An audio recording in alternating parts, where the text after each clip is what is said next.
राज्यातील 12 जिल्ह्यातल्या जवळपास 500 गावांवर दरड कोसळण्याची भीती। रायगड, रत्नागिरी, पुणे आणि कोल्हापूरमध्ये दरडी कोसळण्याचा धोका।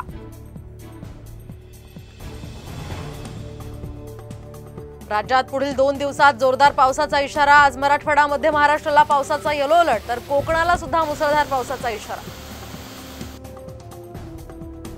संभाजीनगरातील जायकवाडीच्या पाणीसाठ्यात 1.5% वाढ। मात्र जिल्ह्यात अपुऱ्या पावसामुळे अजूनही टँकरद्वारेच पाणी पुरवठा।